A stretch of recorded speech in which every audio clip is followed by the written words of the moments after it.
मुरादाबाद विकास प्राधिकरण (एमडीए) ने अवैध निर्माण पर लगाम लगाने के लिए नई तकनीकी पहल की है। प्राधिकरण ने एक ऐसा सॉफ्टवेयर विकसित किया है जो आर्टिफिशियल इंटेलिजेंस (एआई) और मशीनी तकनीक के जरिए अवैध निर्माणों पर निगरानी रखेगा। प्राधिकरण उपाध्यक्ष शैलेश कुमार ने इस नवाचार की जानकारी देते हुए बताया कि यह सॉफ्टवेयर प्राधिकरण की तीसरी आंख के रूप में कार्य करेगा और अवैध निर्माण गतिविधियों को रोकने में मददगार साबित होगा। सॉफ्टवेयर उपग्रह चित्रों, ड्रोन और क्षेत्रीय निरीक्षण से प्राप्त डेटा का विश्लेषण करेगा। यह तकनीक निर्माण स्थलों की नियमित निगरानी करेगी और किसी भी अनियमित गतिविधि की पहचान कर प्राधिकरण को तुरंत सतर्क करेगी। इसके अलावा यह मशीन लर्निंग का उपयोग करके निर्माण की स्थिति, स्थान और अनुमति की तुलना करेगा और किसी भी उल्लंघन की सूचना देगा। शैलेश कुमार ने कहा कि अवैध निर्माण न केवल शहरी विकास को बाधित करता है, बल्कि यह सुरक्षा और पर्यावरणीय मुद्दों का कारण भी बनता है। नई तकनीक से अधिकारियों को अवैध निर्माण की शुरुआत में ही जानकारी मिल जाएगी, जिससे समय रहते उचित कार्रवाई की जा सकेगी। इस सॉफ्टवेयर का उद्देश्य मुरादाबाद शहर को व्यवस्थित और स्वच्छ बनाना है। इससे प्राधिकरण के कामकाज में पारदर्शिता आएगी और भ्रष्टाचार पर अंकुश लगेगा। सॉफ्टवेयर के इस्तेमाल से कर्मचारियों की दक्षता भी बढ़ेगी और अवैध निर्माणों के खिलाफ कार्रवाई तेज होगी। इस प्रणाली में जनता की भागीदारी को भी बढ़ावा दिया जाएगा। नागरिकों को एक मोबाइल एप्लीकेशन के जरिए अवैध निर्माण की जानकारी देने का विकल्प मिलेगा। यह शिकायत सीधे प्राधिकरण के पोर्टल पर दर्ज होगी और त्वरित कार्रवाई सुनिश्चित की जाएगी। एमडीए की यह पहल शहरी नियोजन में तकनीक के प्रभावी उपयोग का एक बेहतरीन उदाहरण है। इससे न केवल शहर में अवैध निर्माणों पर रोक लगेगी, बल्कि शहर का विकास भी व्यवस्थित रूप से किया जा सकेगा। मुरादाबाद विकास प्राधिकरण शहर में अवैध निर्माणों को रोकने के प्रति बेहद सख्त है और लगातार हम लोगों के द्वारा कार्रवाई भी की जा रही है। तथापि बीच बीच में जो है इस वजह से समस्या आ रही थी कि हमारे पास लगातार हमारे कार्मिक जो है रिटायर हो रहे हैं और नए लोगों की नियुक्तियां कम हो पा रही।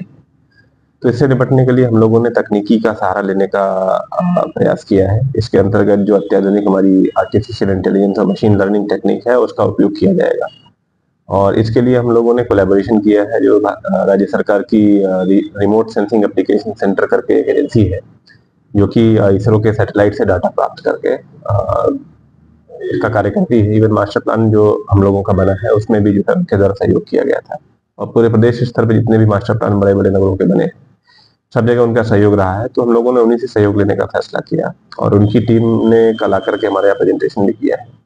तो ये एक तरीके से सैटेलाइट टेक्नोलॉजी पर बेस्ड है जिसमें इसरो से हम लोग जो है डाटा प्राप्त करके शहर का पहले बेस मैप बनाएंगे।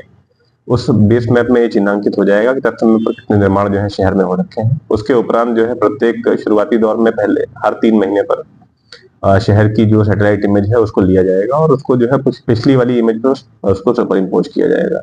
सुपर इम्पोज करने में अगर उस दौरान कोई नया निर्माण कहीं पर हो रहा होगा तो वो जो है उसमें चिन्हांकित हो जाएगा। चिन्हांकित निर्माणों पर फिर हम लोग जो है अपने यहाँ पर एक कंट्रोल रूम बनाएंगे। उस कंट्रोल रूम के माध्यम से हम लोग फिर उसमें उसका स्थलीय सत्यापन कराएंगे और उसके बाद उसमें कार्रवाई कराएंगे। अभी तक देखने में ये आया है कि कई बार जो है जब हमारे स्तर पर सूचना मिलती है या उच्च अधिकारियों के स्तर पर सूचना मिलती है तो हम लोग उसको व्हाट्सएप के माध्यम से या पत्र के माध्यम से कम्युनिकेट करते हैं फील्ड के कर्मचारियों को और उस दिन तो कार्रवाई हो जाती है। लेकिन बाद में कई बार ऐसा होता है कि या तो कार्याधिकता के कारण अथवा जो है कोई कभी कभी जानबूझ करके भी उसमें जो है लाभ पहुंचाने की नियत से भी उसमें कभी कभी लोग गड़बड़ करते हैं। तो इस तरह की जो विसंगतियां हैं उनको दूर किया जा सकेगा और हमारे पास जो है एक डैशबोर्ड बन करके आ जाएगा जिसके माध्यम से हम लोग प्रॉपरली जो है इसका एक मॉनिटरिंग कर पाएंगे कि कितने इसमें निर्माण रिपोर्ट हुए हैं, उसमें से कितने वैध हैं, कितने अवैध हैं और अवैध निर्माणों के विरुद्ध अब तक क्या कार्रवाई की गई। तो शुरुआत में 3-3 महीने पर इसका हम लोग रिप्रेशन लेना चाहते हैं। उसके बाद में जो है इसको और सघन बनाते हुए इसको 1 महीने के अंतराल पर लेना शुरू किया जाएगा। तकनीक बहुत ही आधुनिक है और इसका उपयोग जो है हम लोग करेंगे तो हमें लगता है कि शहर में जो प्लान डेवलपमेंट है उसको बढ़ावा मिलेगा। साथ साथ जो है जो लोग हमारे यहाँ से लेआउट पास कराते हैं, जो हमारे यहाँ से नक्शा पास कराते हैं, उनकी संख्या में भी काफी बढ़ोतरी आएगी। जो प्राधिकरण की अपनी स्कीमें हैं उनमें भी जो है लोग प्रोत्साहित होंगे विभिन्न प्रकार की जो परिसंपत्तियां उनको क्रय करने के लिए।